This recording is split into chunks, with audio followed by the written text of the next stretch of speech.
안녕하세요, 여러분들. 이번 이야기는 시청자 집쟁이님께서 이야기를 들려주실 겁니다. 오늘 집쟁이님께서 또 어떤 사연을 들고 오셨을지 같이 한번 들어보도록 하겠습니다. 여보세요? 안녕하실까요? 안녕하십니까. 깜빡하고 있었는데 일하고 있어가지고. 아이고, 그래요? 간단하게 하고 있어가지고. 예. 자, 오늘 집쟁이님이 또 오늘 이렇게 찾아와 주셨어요. 너무 감사합니다. 오늘 해주실 이야기가 또 여러 가지 이야기가 있다고 하셨어요. 네, 직업, 괴담까지는 아니고 직업 관련된 귀신 이야기랑 이제 저희 어머니가 목욕탕에서 겪은 이야기를 좀 해보려고 준비를 해봤습니다. 알겠습니다. 자, 그럼 바로 출발하도록 할게요. Let's go! 기리십니다. Let's get it!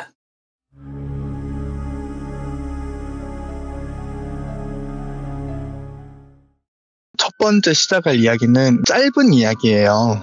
저희 어머니가 목욕탕에서 겪으신 이야기인데, 이제 목욕탕? 보통 주부 아주머니들 보면 목욕탕도 그냥 안 다니세요. 목욕탕 내에서 좀 알게 모르게 그룹이 형성이 되고, 이제 또 이제 좀 바구니 좀 들어봤다는 그런 아주머니들 그룹에 이제 저희 어머니도 계셨는데, 7시 반에 항상 집합을 하셨어요. 목욕탕으로. 매일 꾸준히 다니셨는데, 그날은 어머니가 아침부터 일찍 일정이 있으셔가지고 7시 반에는 못 가서 첫 여는 타임인 새벽 4시에 그 해당하는 목욕탕이 온수를 새로 받는 타임이 4시였어요. 그래서 이제 그 4시에 바로 첫 무례하고서 일을 보러 가셔야겠다 해가지고 그날은 4시에 가기 위해서 새벽 3시 반 정도에 일어나서 일찍 가셨대요. 일찍 목욕탕을 갔는데 그 목욕탕이 일반 흔한 동네 목욕탕이 아니라 피트니스 센터처럼 대형 목욕탕이었어요. 뭐 골프장, 수영장에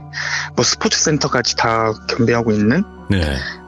이제 그렇게 어머니가 지하 주차장에 주차를 하시고서 목욕탕을 올라가시려고 엘리베이터를 향해서 걷고 계셨는데, 웬 아주머니가 정말 짧은 거리인데 화다다닥 엘리베이터를 타고 들어가셨대요. 그래서 저희 엄마가 좀 같이 가요 하고 엘리베이터를 눌렀는데 1층인데 엘리베이터를 눌렀는데 문이 안 열리더래요. 그래서 이거 뭐야. 근데 그때 당시는 엄마가 1층인 거를 알고서 눌렀는데 문이 안 열렸을 당시에는 그게 계속 1층까지 유지되어 있는 거를 모르셨던 상태였던 것 같아요. 이상함을 못 느끼시고 뭐야, 사람이 좀 같이 가면 같이 가지 뭐 저렇게 급하다고 하고서 이제 엄마가 그 바로 옆에 있는 엘리베이터를 눌렀는데 그 엘리베이터도 문이 안 열리더래요. 거기 목욕탕 1층 로비가 앞뒤로 엘리베이터가 2대씩 있었는데 이제 그 2대가 말을 안 들어서 결국 반대쪽 엘리베이터를 타고 8층 목욕탕으로 올라갔어요. 카운터로. 카운터로 올라가셔서 반대쪽 엘리베이터를 타고 올라가셔서 내리셨는데, 내리셔서 보니까 1층인 거예요. 그 2개 다. 저희 엄마가 못 탔던 엘리베이터 2대 다 1층이었던 거예요. 그래서 아니 뭐 저렇게 급해서 올라갔다 금방 내려갔을까, 아니면 혹시 목욕탕이 있나 이렇게 생각을 하셨대요. 근데 그렇게 생각을 하시고서 아무래도 우리 돌벤저스처럼 목욕탕에 어벤져스급으로 막 그렇게 다니셨던 분들이 있었는데 그중에 거의 대장급이 거기 카운터에 계시던 이모였어요. 저도 잘 알고. 대장 할만하네. 네, 가끔씩 이제 몰래 그냥 가, 결제하시면 그냥 가서 해, 이런 식이었는데 이제 그 이모가 카운터에 안 계시더래요. 왜냐면 새벽 4시니까 아직 직원들도 출근하기 전이고, 이제 출근하기 전에 본인이 할 거는 한다 해서 목욕탕 내부에도 샴푸나 이런 걸 작게 파는 판매 코너가 있잖아요. 그래서 카운터 일도 하면서 그 일까지 같이 하셨던 것 같아요. 근데 새벽이니까 보통 아줌마들끼리 모이면 별의별 얘기를 다 하잖아요. 뭐 누가 어쨌네, 어느 집 아들이 사고를 쳤네, 어느 대학을 갔네. 이제 그렇게 얘기를 하시면서 저희 어머니가 아니 방금 전에 엘리베이터를 타려고 그러는데 왜 아주머니가 그렇게 세상 급하게 가더라. 그렇게 급하게 할 거면 어제부터 나와서 목욕을 하지 그러네. 어떻게 사람이 뭐 양보심도 없이 그렇게 가셨냐 하면서 이제 좋지 않은 남의 뒷얘기를 하고 계시면서 목욕을 하셨대요. 그렇게 목욕을 하시고 있는데 가만히 생각해 보니까 목욕탕에 엄마 말고는 한 명도 없는 거예요. 그래서 아니 분명히 올라간 건 봤는데 그냥 급해서 내려갔나? 뭘 두고 내려갔나? 아니 근데 이 시간엔 목욕탕 물 받는 시간이라 급하게 올라갈 거 말 것도 없는데 왜 그렇게 급했을까? 참 별 아줌마도 다 있네 라고 생각을 하셨대요. 그러고선 엄마가 목욕을 다 마치시고 샴푸랑 이런 거 파는 코너에 그 네. 해당 카운터 이모가 계셨어서 이제 언니 이렇게 목욕하고 간다고 내일 보자고 내일 언니들이랑 다 같이 모여서 보자고 목욕탕에서 이렇게 말씀을 하시고 나왔는데 아까 봤던 아줌마가 처음에 그 아줌마가 탔던 엘리베이터 앞에 서 있더란 거예요. 카운터를 나와서 보니까. 예? 근데 그 목욕탕이 카운터에서 목욕탕까지 거리가 한 3m에서 4m 정도 돼요. 멀지도 가깝지도 않은 걷기에 딱 그 정도 거리 있었는데 그 아줌마가 여자애기 손을 잡고 여자아이랑 있었는데 2명 다 아이랑 엄마랑 완전 그냥 옷 입은 상태로 물에 들어갔다 나온 것처럼 온몸이 젖어 있더래요. 옷이랑 다. 예. 그래서 엄마가 어머 웬일이야, 왜 옷도 안 가리고 뭐 저러고 다녀, 그것도 애를 데리고 왜 저러해, 저러면 안 되지라고 생각을 하다가 좀 거리를 두고 계셨다가 문이 열리는데 그 아줌마가 아기를 데리고 황급히 빨리 딱 탔대요. 그래서 왜 저렇게 급하게, 진짜 아까부터 이상하네 하고서 저희 엄마가 아니 왜 저렇게 하는지, 그리고 애는 왜 이 상태로 데리고 다니는지, 아이 가진 엄마들은 좀 다르다 그러잖아요. 뭐 학대당하거나 이런 애들 보면은 가서 왜 그러냐 이렇게 말했던 것처럼 예. 애가 그렇게 젖어 있는데 그냥 그 상태로 가니까 엄마가 이거는 뭔가 문제가 있는 것 같다 그렇게 생각하고 있던 도중에 엘리베이터 문이 닫혔대요. 그래서 엄마가 저 물어봐야겠다, 일단 시간도 여유가 있고 물어봐야겠다 해놓고서 이미 닫힌 문에 저기요라고 소리치면서 엘리베이터 문을 열었는데 열린 문에 아무도 없었대요. 분명히 아줌마랑 아이가 홀딱 젖은 상태로 엘리베이터를 탔는데 아무도 없더라는 거예요. 그래서 엄마가 방금 여기 탔는데? 여기 탔는데 어디 갔어? 그냥 어디 갔어 이렇게 생각하셨대요. 처음에 뭐 잘못 본 것도 이게 아니라 분명히 봤는데. 그래서 엄마가 그 열린 문을 한참 동안 잡고 있다가 이제 엘리베이터가 잡고 있으면 저절로 키를 누르고 있어도 닫히잖아요. 예. 그 닫힐 시간대까지 엄마가 그 그냥 텅 빈 공간을 보면서 멍을 때리고 계셨대요. 어떻게 된 거지 하다가. 근데 제가 맨 처음 인터뷰할 때 말씀드렸던 게 저도 물론이지만 저희 엄마도 기운을 느끼면 좀 몸에 이상 반응이 오신다 그랬잖아요. 그렇죠. 근데 문이 딱 닫히고 나더니 갑자기 식은땀이 뻘뻘 나시더래요. 예. 그러면서 심장이 두근두근 뛰고 속이 메스꺼워 시작하니까 엄마가 이거 지금 나 엘리베이터 타면 안 되겠다, 반대쪽이든 지금 서 있는 쪽이든 엘리베이터 타면 안 되겠다, 이건 지금 내려가면 안 돼 라고 생각이 드셨대요. 네. 그래가지고 그 카운터 쪽을 다시 걸어가려고 하는데 뒤에서 뚝뚝 소리가 나더래요. 물 떨어지는 소리가. 그래서 엄마가 주춤하셨는데 이제 엄마는 여러 가지를 경험을 했기 때문에 이거는 뒤돌아보면 안 된다. 한 번 봤으니까 한 번 보고 못 본 거를 다시 볼 필요 없고 이거 보면 문제가 될 것 같다 하는데 이게 물소리가 점점 뚝뚝뚝뚝 점점 엄마한테 가까워지는 거래요. 그래서 엄마가 온 소름이 딱 다 몸에 끼치더니 갑자기 편두통이 엄청 심하게 오셨더래요. 그래서 엄마가 너무 아파서 안 돼, 일단 내가 좀 사람 있는 곳으로 가야겠다, 여기 지금 카운터는 나밖에 없으니까, 엄마밖에 없으니까 사람 있는 데로 가야겠다 해가지고 그 아까 샴푸랑 이거 판다는 코너 그 이모 계신 대로 정말 너무 머리가 아파서 힘겹게 걸어가셨대요. 얼마나 아프셨으면은 발걸음 떼는데 사람이 걸을 때 오는 작은 충격마저도 머리가 울릴 정도로 너무 아프셨대요 갑자기. 우와, 예. 근데 그 물소리가 뚝뚝뚝 나더니 이제 사람이 멀어지면 다시 그 멀어진 사람한테 오기까지 물소리가 작아졌다가 다시 커져야 되는 게 맞는데 엄마가 그 여탕에 들어가기까지 바로 뒤에서 뚝뚝뚝뚝뚝 소리가 계속 반복이 되더래요. 예. 엄마는 절대 뒤를 돌아보지 않고 이제 카운터 길을 지나서 그 판매하는 코너까지 결국 가셨어요. 어떻게 가셔서 일단은 그 상황을 설명을 했대. 이모한테 나 일단 여기 좀 평생 좀 누워야겠다. 그래서 이모가 아니 분명 나갈 때까지 멀쩡했는데 지금 너 왜 이러냐, 지금 얼굴도 하얗게 뜨고 왜 이렇게 식은땀 흘리면서 이러냐. 그러니까 엄마가 말을 했대요. 아니 목욕탕 올 때부터 봤던 여자가 이상했는데 난 목욕탕 가는 줄도 알았는데 목욕도 나 혼자밖에 없었고 분명 나왔을 때도 나 혼자니까 나와 있는 사람이 나밖에 없어야 되는데 웬 여자가 혼자 엘리베이터를 타고 올라가서 내가 나올 때는 여자아이를 데리고 있었다. 근데 온몸이 물에 젖은 채 그 상태로 있더니 엘리베이터를 타서 내가 그 아이가 좀 이상해 보여서 위험해 보여서 말을 하려고 엘리베이터를 열었는데 아무도 없었다. 근데 내가 이제 좀 안 좋은 기운이나 느끼면 몸에 이상 반응이 오는데 지금 내가 그 반응을 느끼고 있는 상태다. 난 지금 너무 힘들어서 약속이고 뭐고 일단 우리 남탕 보면은 막 발톱 자르고 막 계란 올려놓는 그런 평상 같은 거 있잖아요. 예. 거기에 그냥 들어 누워버리셨대요. 그래가지고 30-40분 정도 쉬었는데 이제 엄마 상태가 조금 괜찮으시니까 그 이모가 와서 하셨던 말이 너 봤어? 그랬대요. 그래서 엄마가 언니 뭐 알아? 그러니까 너도 봤구나 이러더래요. 예.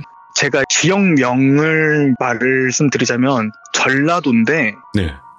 전라도의 어느 지역이다 그러면은 그 지역 사람들은 다 알아요. 그 정도예요? 다 알아서 이걸 제가 말씀드릴 수가 없는 아쉬운 이유 중에 하나인데 네. 수영장에서 애가 사고로 안타깝게 목숨을 잃었던 그런 안 좋은 사건이 있었대요. 꼬마 아이가. 네. 그 꼬마 아이가 그렇게 사고를 입고 난 후 이제 그 엄마도 외동딸이고 나이가 들어서 힘겹게 낳은 딸인데 수영장에 보냈더니 수영장에서 안 좋은 일을 당해서 애가 죽어서 너무 힘들었는지 엄마도 안 좋은 선택을 하셨다고 들었어요. 근데 그 안 좋은 선택이 우리가 일반적으로 집이나 건물 안에서 로프나 이런 걸 이용해서 했던 안 좋은 선택이 아니라 그 동네에 유독 저수지가 많아요. 예. 네. 근데 이제 저수지에서 그냥 몸을 담그셔서 이렇게 하셨던 것 같아요. 그 이모 말로는. 그냥 이제 딸이랑 똑같이. 네. 근데 뭐 그런 이유였는지 아니면 뭐 다른 이유가 있었는지 모르겠는데. 네네. 그래서 그 이모가 하는 말이 그러고 나서 여기 몇몇 사람들이 봤다. 그 모녀를 봤는데 이게 몇 번 이야기가 들어왔대. 이거 무당 불러야 되는 거 아니냐. 네. 구슬 한번 해줘라. 아니 애가 그렇게 죽어나갔는데도 수영장이 정상 운영이 되고 하니 얼마나 엄마가 애통하겠냐. 예. 얼마나 애통했으면 다른 곳에서 죽었던 아줌마가 딸을 데리러 목욕탕에 이렇게 오겠냐고. 이런 문의가 많이 들어왔는데 제가 아까 말씀드린 게 브랜드가 있다고 했잖아요. 물론 목욕탕 브랜드가 얼마나 뭐 대기업이면 대기업이겠어요. 그냥 동네 기업인데 그래도 인지도가 많고 손님이 엄청 빵빵했다 보니까 그렇게 말이 들어오면은 그런 민원이 밖으로 새어나가지 않게 따로 불러서 회원님 뭐 이런 상황인데 알겠는데 이거는 다른 회원님들 보는 게 아니라 회원님이 본 거니까 회원님한테 보인 거니까 이게 사실화가 될 수가 없다. 결국 소문밖에 안 되는데 이러면 우리 지금 업장에 문제가 생기니 그냥 보신 거는 보신 거고 우리가 그거에 대한 보상을 해드리겠다라는 식으로 뭐 예를 들어 3개월이면 3개월 뭐 2개월이면 2개월 이렇게 사우나 무료 이용을 제안을 하면서 입막음을 계속 했던 것 같아요. 결국 저희 엄마도 다른 분들이 봤다던 그 모녀를 본 거고 처음엔 무서웠는데 엄마가 그 이야기를 듣고 되게 좀 안 좋고 슬픈 마음에 이건 내가 위로를 좀 해줘야겠다. 그래서 저희 어머니가 다니다가 길을 다니시다가도 좀 언젠가 안 좋은 걸 느끼면 혼자 뭐 중얼중얼 거리면서 지나가겠습니다. 뭐 기분이 언짢으셨으면 죄송합니다. 아무것도 안 하고 그냥 조심히 지나가겠습니다. 이렇게 말을 하시곤 해요. 지금도. 근데 그때 당신은 그 이야기를 듣고 해를 끼치는 영은 아닌가 보다 생각을 하셔서 그 엘리베이터를 다시 타셔가지고 그 1층 버튼도 안 누르고 이제 한 몇 분 정도 기도를 하시고 그렇게 달래주셨던 것 같아요. 근데 뭐 웃긴 게 저희 어머니는 지금은 무교이신데 불교셨다가 삼촌 때문에 기독교도 왔다 갔다 이렇게 하셨는데 본인이 할 수 있는 기도는 다 해주셨던 것 같아요. 그것 때문에 거기에 귀신이 뭐 안 나온다 이건 아닌데 적어도 그 이후로 엄마가 다니시면서 일찍 가는 날이 있어도 보이시지도 않고 따로 그런 안 좋은 기운을 느낀 적도 없다고 말씀을 하시더라고요. 엄마가. 엄마한테 아무 피해는 주지 않았지만 그냥 딱한 사정으로 목격된 모녀의 이야기입니다. 이야, 그래도 어떻게 보면 좀 안타깝긴 하지만 이제 실제로 그 당시에 어머님도 소름 끼치셨다는 거잖아요. 왜냐면 뒤에서 물 떨어지는 소리가 계속 났으니까. 그쵸. 그게 이제 물소리가 멀었던 게 가까워진 거면 어쨌든 근접하고 있다는 소리잖아요. 그쵸. 이게 그걸 알아주라 그랬던 건지 아니면 엄마가 그런 완전 능력 아닌 능력이 있어서 좀 알아달라고 표현을 했던 건지 몰라도 그 얘기 듣고 저는 그 목욕탕을 안 가요. 네, 더군다나 8층인데 또 너무 무섭거든요. 거기가 원래 터가 그 목욕탕 있는 터 주위로 다 유흥시설이에요. 밤에만 반짝반짝거리고 낮이나 좀 늦은 오후 되면 가게 열기 전까지는 거리가 휑해요. 진짜 좀비 나올 것처럼. 새벽 되면 엄청 그냥 주변이 다 깜깜하거든요. 더군다나 도시화가 덜 된 지역이어서 일단은 또 그것도 그렇지만 저는 여탕을 잘 모르니까 우리들이 알 수가 없으니까. 근데 이제 여탕 분들은 모르는 분들이랑 대화도 하시고 그러는구나. 근데 저는 여탕 가봤어요. 여탕도 뭐 별건 없는데. 예? 가봤다고요? 예, 저희 작은아버지가 목욕탕을 한번 사업을 운영을 하셨어가지고. 아, 어릴 때? 알바로, 네. 아니요, 고등학생 때. 아, 예? 이게 사람 없을 때 들어갔죠. 사람 없을 때. 너 놀랬어. 사람 없을 때 청소하러. 아, 청소하러. 다 똑같아요. 근데 남탕이 없는 엄청 작은 욕조 같은 탕이 또 하나 있어요. 거기서 물 퍼다 쓰는 이런 게 또 따로 있더라고요. 그리고 뭐 숲에도 파는 슬러시 기계도 있고. 예? 그리고 여탕에 수건이 또 따로 없더라고요. 지급형이라 그러더라고요. 뭐 훔쳐간다 그러더라고요, 그거를. 저희 작은아버지 가게 수건에는 수건에가 훔친 수건 이렇게 써져 있어요. 수건이 그렇게 자수로 박아놔서 글자로 훔친 수건 이렇게 써져 있어요. 와, 그것도 좋은 방법이다. 이거를 얻다가서 쓰면 훔친 수건이라는 게 문신처럼 박혀있는 거 아니에요? 그쵸. 어디 가서 못 쓰죠. 이야, 참 남성들이 모르는 그런 것도 좀 많이 알게 됐네요. 이야, 신기하다. 네. 슬러시 기계는 또 처음 보네. 이거 별의별 다 있어요. 남탕이랑은 차원이 다른 그냥 여자 아주머니 분들한테는 거기가 메카입니다, 아주. 아, 근데 더 충격적인 거는 헤어드라이기를 돈 넣고 쓰더라고요, 보니까. 아, 그래요? 저 그거는 몰랐어요. 동전 넣고 이렇게 쓰시는 것 같은데. 그거는 모르겠어요. 요즘은 어떨지 모르겠는데 처음 봤어요, 그런 거. 자, 그러면 각설하고 이제 다음 이야기는 어떤 이야기가 될까요? 이제 다음 이야기는 건설 현장에 대해서, 현장에서 나타나는 귀신에 대해서 얘기를 해드릴 건데, 제가 직접 겪은 건 아니에요. 안타깝게도 제가 겪은 내용은 지금까지 살아오면서 몇 안 되지만 하지만 주변에서 겪은 이야기가 많아서 네. 최대한 끌어모아서 시청자분들을 즐겁게 해주려고. 아이고, 감사합니다. 네. 제가 현재 건설 회사에서 일을 하고 있는데, 네네. 그때 당시에 제가 원래 헬스 트레이너를 하다가 저희 아버지의 권유로 너 그거 때려치고 회사 들어와라. 가업이다 보니까 회사 들어와라 하셔가지고. 이제 저는 초등학교 때 지점토로 집 지어본 것밖에 없었어요. 그러니까 건축에 대한 아무 정보가 없는데 이제 오라 그러니까. 근데 흔히 말로 나도 지금 아버지 낙하산 좀 타나? 이렇게 좀 약간 기대 반, 의심 반으로 간다고 했어요. 네. 간다 했는데 이제 저희 아버지가 이러시는 거예요. 너가 어떠한 현장을 책임 관리를 하고 사람들을 관리하면서 회사를 나중에는 운영을 하게 될 건데, 그걸 하기 위해선 이제 오해하실 수도 있어요. 제가 하루 일당 하시는 그 인력분들을 비하하는 발언이 절대 아닙니다. 네. 그거 절대 여러분들 오해하지 말아주세요. 네. 네. 저희 업계 내에서 불리는 말이에요. 저는 그분들 존경해요. 네. 정말로.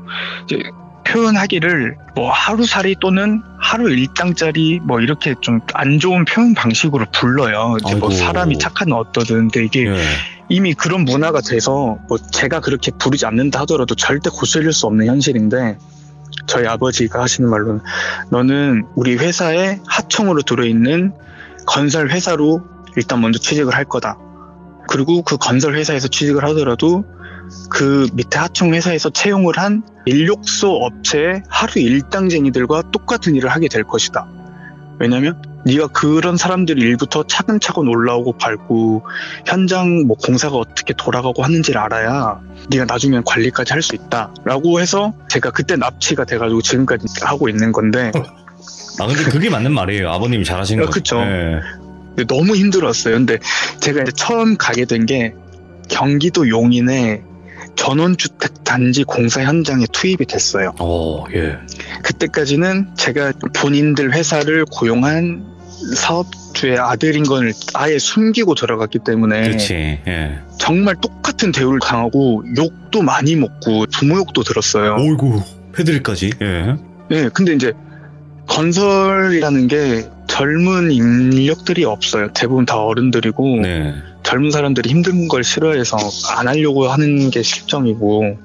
근데 완전 들어갔는데 거기선 막둥이가 50살이 넘은 사람들이 막둥이인데 갓 24살이 들어갔으면은 안 보이죠. 그러니까 별의별 일을 다 시켰는데, 그때 당시 현장 소장이라고 현장에 총괄 책임자가 계셨어요. 네. 뭐 공정부터 물건 주문, 발주 이런 것까지 다 담당하신 분이 계셨는데 그분이 워낙 성격이 쿨하고 재밌고 항상 장난기가 넘쳤는데 일만 시작을 하면 사람이 이제 뭐 빙의 된 건 아닌데 빙의 된 것처럼 완전 그냥 360도 다른 사람이 돼버려요. 예? 근무를 시작하면 일적인 대화 이외에 어떤 말을 걸어도 답을 안 해주셔요. 말을 씹어요. 그냥 네. 그런 말을 하면 무시를 해버려요. 사람을. 항상 뭐든지 너무 FM적이었어요. 일만 하면. 이해하기 쉽게 이제 집에 들어가기 전까지는 완전 오픈마인드에 요즘 현 세대 사람 같다가도 집에만 들어가면 꼰대가 돼버리는 거예요.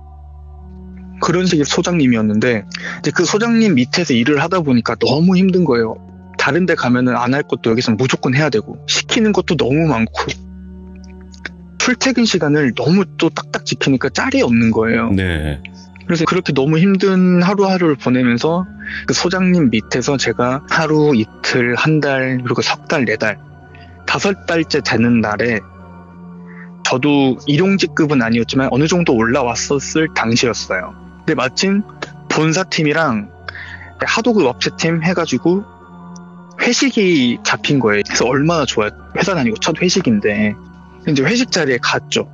가서 본사팀, 현장팀 이렇게 먹고 놀고 1차, 2차를 보내고 다 같이 3차를 가자고 하는 자리에서 저희 현장 소장님이 여기서 3차는 현장팀 따로 빠져서 따로 놀겠습니다 라고 하면서 근무할 때 표정과 그런 말투로 갑자기 사람이 차가워지는 거예요. 예? 그래서 제가 이 사람 왜 이래? 그때 말은 안 했지만 나는 뭐 아버지 아들이고 하니까 나는 본사팀에 가지 않을까라고 했는데 현장팀에 끌려가 버렸어요. 제가 현장 스타일 노는 게 약간 좀 지저분하게 노는 경향이 있긴 있는데 다행히 또 그런 식으로 놀진 않고 저는 이제 3차라고 하면은 좀 더 재밌는 데 갈 줄 알고 주변에 놀거리 먹거리 이렇게 검색을 하고 있었는데 용인 변두리 쪽에 빠진 완전 조용한 술집으로 가는 거예요. 오. 그래서 기분 다 배렸죠. 저는 완전 어린데 그런 술집을 아저씨들이랑 가서 내가 할 얘기도 없고 그냥 술만 따라줘야 되겠다 하고 갔는데 도착을 하니까 6명이서 갔는데 4명이 이제 피곤하고 집 가고 내일 일 가야 되니까 다시 와야 되니까 먼저 들어가겠다 하고서 저랑 소장님을 두고 간 거예요. 그래서 이제 저는 술도 어느 정도 취했고 뭐 이따니 먼저 물어보겠냐 이럴 땐 말도 대답도 안 해주는데 그래서 소장님한테 소장님 사람이 왜 그래요? 그랬어요. 그냥 다짜고짜. 예. 이제 저도 좀 미쳤죠. 술 취해 사람이 왜 그래요? 그랬어요. 그러니까 소장님 뭐? 내가 뭘? 그래서 아니 왜 이렇게 대답도 잘해주고 하는데 왜 현장에서만 가면 저는 투명인간인데요. 그래서 소장님 하는 말이 네가 일적인 거 이외에 다른 질문을 하니까 난 널 상대할 필요가 없다라고 하는 거예요. 예. 그래서 아니 뭐 일하면 일만 합니까? 그러니까 일할 땐 일만 해야지 뭐래? 이렇게 말씀을 하시는 거예요. 오, 예. 그래서 제가 아니 사람이 도대체 어쩜 이렇게 생겨먹었지라고 생각을 하면서 약간 제 성향이 그 사람이 왜 그러는지 무조건 파고들고 원인 목적을 알아야 되는 좀 약간 귀찮은 성격이 있어요. 제 성향이. 그러니까 내가 뭐 잘못한 게 있으면 말을 해라 이런 네. 느낌으로. 네, 뭐 예를 들어 너 배고파? 아니 왜 안 고파? 밥 먹을 때도 왜 안 고파? 뭐 먹었어? 이런 식으로 제가 좀 귀찮게 물어보는 성격이 있는데 네네. 아니 이유도 뜻도 모르고 괜히 무시당한다는 생각 드니까 뭐 때문에 도대체 일을 그렇게 하는지 궁금해서 물어봤어요. 아니 도대체 무슨 사연이 있길래 그러냐고. 사연이 있으세요? 아니 뭐 혼났어요? 왜 그러시는 거예요? 이제 좀 약간 까불까불하고 부르니까 너는 이 얘기 들으면 너 현장 야간 근무 못 써? 이러는 거예요. 오? 제가 원래 겁이 엄청 많아요. 예. 겁이 많은데 저희 컨테이너로 만든 숙소 생활을 했었어요. 현장에서는. 근데 어차피 불 다 켜져 있겠다. TV 컴퓨터 있겠다. 주변에 주택가들 이렇게 뭐가 무섭습니까? 해주세요. 그러니까 너는 몰라서 그래. 후회하지 말아라 하더니 술을 연거푸 4잔을 다 마셔버리는 거예요. 4잔을. 그러더니 잘 들어 이러시는 거예요. 그래서 저는 완전 까불까불하게 경청하겠습니다 이렇게 말을 했죠. 본인이 소장이라는 직급을 달고 일을 할 정도로 오기까지 오랜 시간이 걸렸는데 예. 소장 직급을 단 지가 4년이 됐대요. 4년 차가. 근데 그 4년 차 전에는 팀장으로 있었는데 어느 한 빌라 상가주택 같은 걸 짓는 현장 팀장으로 갔었대요. 근데 이제 그 팀장이지만 안전관리 책임자로 건설 현장에 대한 안전 장비나 안전에 관한 걸 모든 거를 총괄하고 책임지는 그런 역할을 하는 걸로 배정을 받으셔서 가셨는데, 초짜라기보단 처음 들어간 현장이니까 제대로 해야겠다 싶어가지고 그때도 지금처럼 엄청 깐깐하게 하셨대요. 네. 안전모 쓰고 뭐 안전화 상태 확인하고 뭐 장갑부터 머리끝부터 발끝까지, 그리고 현장 건물에 대한 안전 그런 것도 엄청 꼼꼼하게 세밀하게 하셨대요. 근데 그렇게 하루 이틀 한 달을 해보니까 내가 굳이 이렇게까지 안 해도 문제가 없네. 그리고 오히려 작업자들은 힘들다고 안전모 쓰기 싫어하고, 이게 사실 안전모가 쓰면 시야 확보가 잘 안 돼요, 위쪽으로는. 불편하죠. 예, 그래도 네. 써야죠. 예. 그죠, 원칙적으로는 써야 되는데 어쨌든 그렇게 엄청 깐깐하게 하셨는데, 본인이 그렇게 말한다 해도 한 번에 듣는 작업자분들이 안 계실 수도 있잖아요. 왜 쓰냐, 안 쓰고 싶다, 이렇게 자꾸 분쟁이 일어나고 하니까 점점 피곤하고 지쳤을 때 느끼셨대요. 예. 이 정도까지는 안 해도 되구나, 나 그냥 이렇게까지 안 할란다 하고서 원래 아침마다 점검해야 되는 그런 안전에 관한 점검 사항들을 어떤 날은 하고 어떤 날은 안 하고, 이게 이제 반복이 되다 보니까 완전 그냥 안 하게 된 거예요. 안전모를 쓰던 뭐 안전고리를 장착을 하던 안전화를 신던 말던 어차피 사람 안 다치니까, 왜냐면 자기를 다치면 무섭고 자기는 손해인 걸 아니까 안 다치니까 이렇게 그냥 무관심이 돼버렸대요. 그러던 어느 날 그렇게 자기가 마음을 먹고 얼마 후에 사람이 한 명이 죽었어요. 예. 철근하셨던 작업자분이라고 들었는데, 모르시는 분들이 계실 거예요. 우리가 건설을 하다 보면, 집이나 건물 짓다 보면 그 쇠파이프로 건물 주변에 이렇게 다 둘러서 올려놓잖아요. 그게 뭐 일명 일본말로 아시바라고 하는데, 긴 쇠파이프 간을 연결해서 사람이 돌아다닐 수 있는 이동 뼈대를 만들어주는 경로 역할이나 이런 거를 해요. 꼭 욕 같네. 그래서 아시바. 아시바. 근데 예. 그 아시바를 설치를 하면 아시바를 양 두 갈래로 깔아요. 젓가락처럼 쭉. 그러면은 그 사이에 발판이 얹어지는데, 어떤 현장은 그 발판을 돌림 계단 형식으로 발판만 타면 위에 꼭대기까지 올라갈 수 있게 만들어 놓은 현장이 있고, 예. 아니면 각 층에 해당되는 발판만 해놓고 그 이외 거는 직접 아시바를 타고 올라가야 돼요, 바깥쪽으로. 오, 위험하다. 너무 위험하죠. 오. 근데 지금은 그런 걸 안 하는데, 못하죠, 신고 들어가서. 그때만 해도 했어요. 근데 철근 하셨던 분이 이제 상부에 철근을 깔고 해야 되는데, 철근이 물론 길게 들어가는 곳도 있지만 짧게 잘라서 다니는 그런 구간별로 철근이 들어가는 구간이 있어요. 네. 그래서 그 철근을 잘라서 철근 작업자 한 분이 올라가셨는데 6층까지 올라가셨대요. 건물이 총 14층 건물이었는데 6층까지 올라갔는데, 그 철근이나 이렇게 좀 위험하고 높은 쪽에서 일하시는 분들은 X밴드라고 그 조끼처럼 입고 안전고리를 차요. 그 안전고리를 쇠봉, 그러니까 아시바에 이렇게 걸어주는데, 그분이 그거를 안 걸었던 거고 입지도 않았던 거예요. 관리를 안 하니까. 그냥 불편해요, 그게 무겁고. 근데 하필 저희 소장님이 그걸 회의해졌을 때 그런 사고가 일어난 거예요. 그분이 6층에서 추락을 하셔버렸어요. 아이고, 예. 근데 도심 건설 지역이다 보니까 밑에가 흙밭이 아니에요. 아스팔트 시멘트죠. 네. 안전모도 안 쓰셨고, 이게 일반적으로 우리가 생각하는 아파트 6층 높이는 일반 빌라 6층 높이랑 달라요. 높죠. 훨씬 높아요. 예. 적어도 3, 4m는 무조건 차이 나는데, 거기서 떨어졌으니 당연히 죽죠. 머리부터 떨어졌으니까. 근데 머리부터 떨어진 거면은 그래도 덜 처참한데, 어깨에 메고 있던 철근이 떨어지면서 같이 쏟아져 버린 거예요. 아이고. 철근이 관통해서 죽는 사고가 굉장히 많아요, 건설 현장에서는. 근데 그분이 그 철근이 머리를 관통해서 갈비뼈 옆쪽까지 뚫고 나와가지고 관통상도 입으셨다고 그러더라고요, 보니까.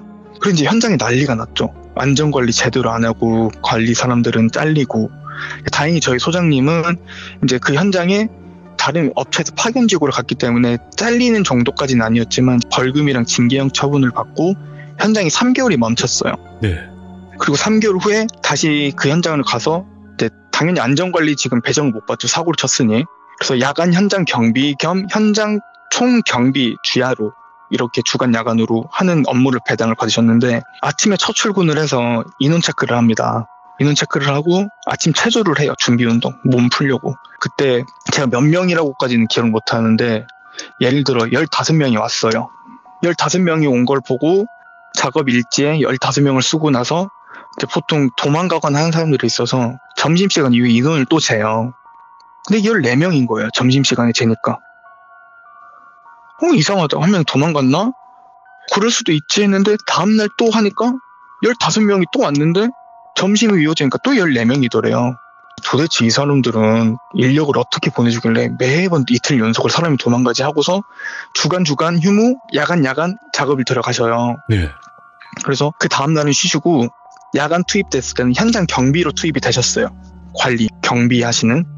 이제 그 컨테이너 숙소에서 식사를 마치시고 순찰 경비를 돌려고 후레쉬랑 이것저것 챙기고 안전모까지 쓰고 밖으로 나가려던 참에 건물에서 쇠파이프끼리 부딪히는 소리가 났더래요. 탕.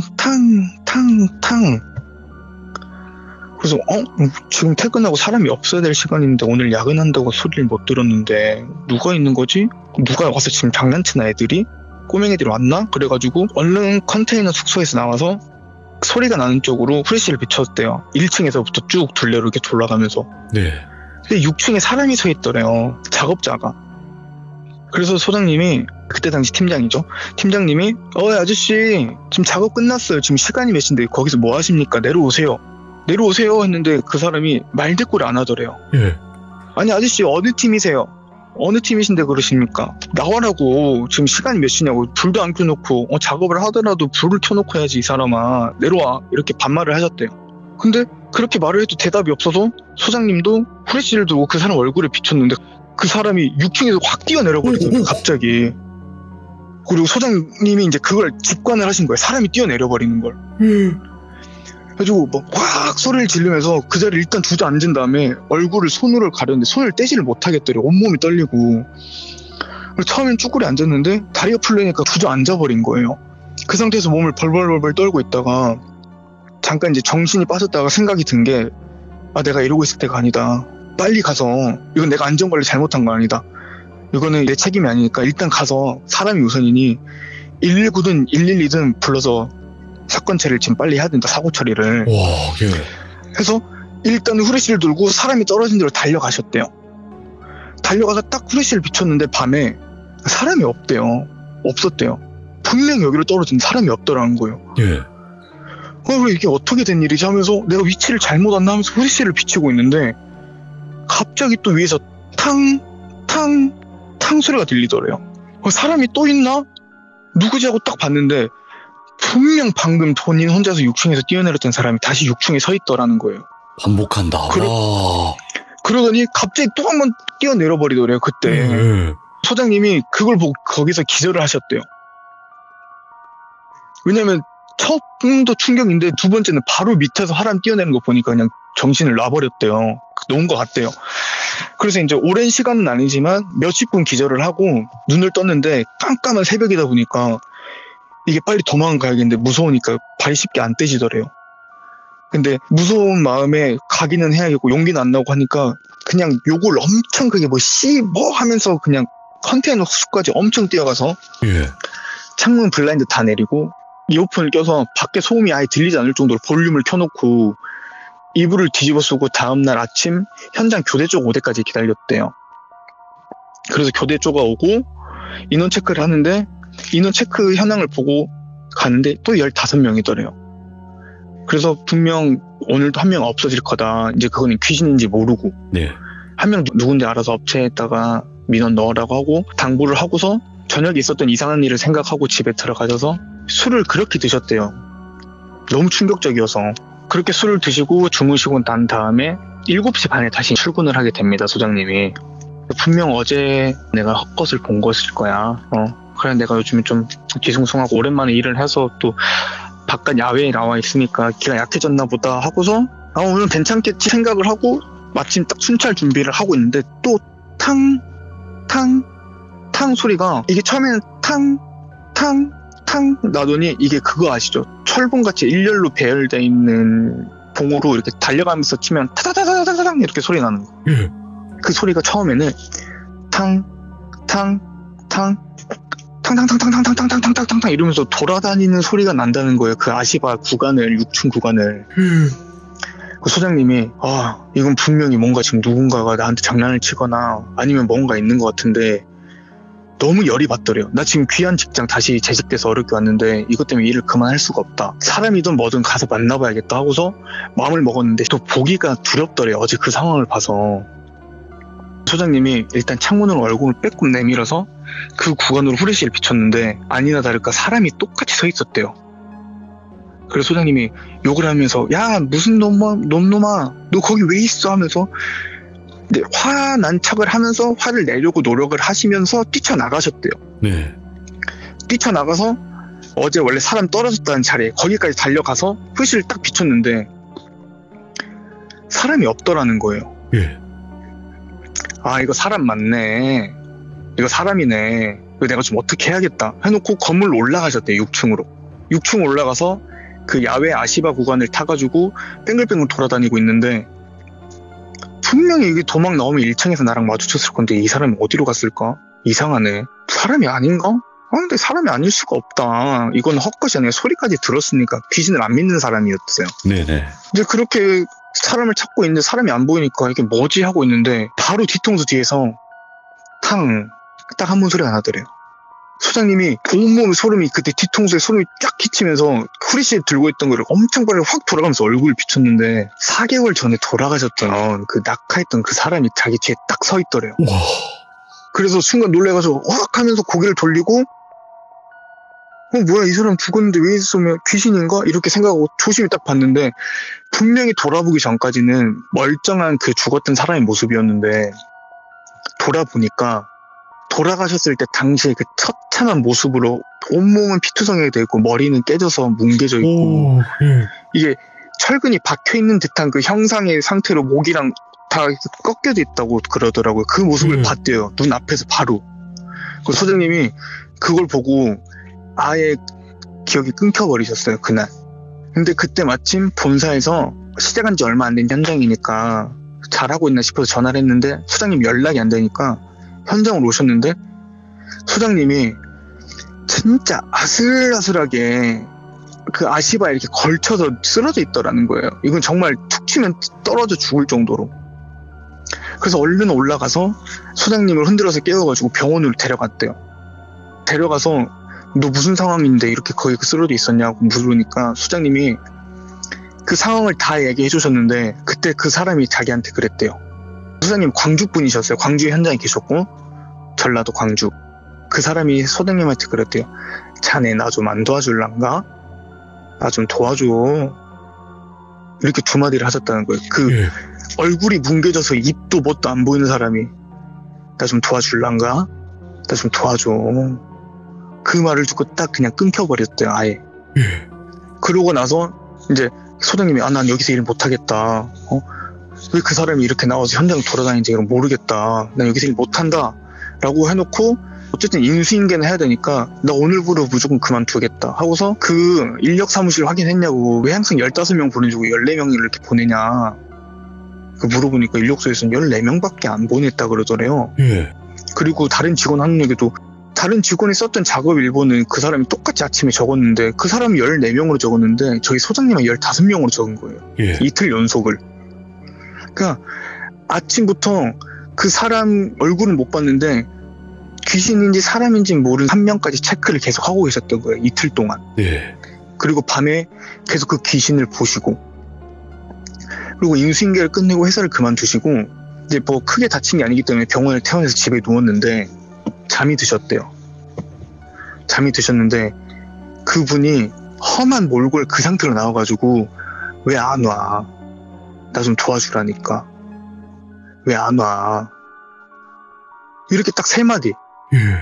이 3마디를 일주일 동안 계속 반복해서 꿈에 나왔대. 꿈을 꿔서 깨고 다시 자면 다시 나오고 일주일 동안 엄청 시달려가지고 선생님이 고생을 엄청 하셨다 그러더라고요. 그래서 아시는 무당이 가가지고 나 좀 너무 무섭다. 이거 어떻게 된 거냐. 지금 이런 상황이다 그러니까 무당이 하는 말이 귀신이 붙은 건 맞다. 근데 너 잘못이 아니라 본인 실수를 한 거긴 하지만 뭔가 억울함이 있는 것 같다.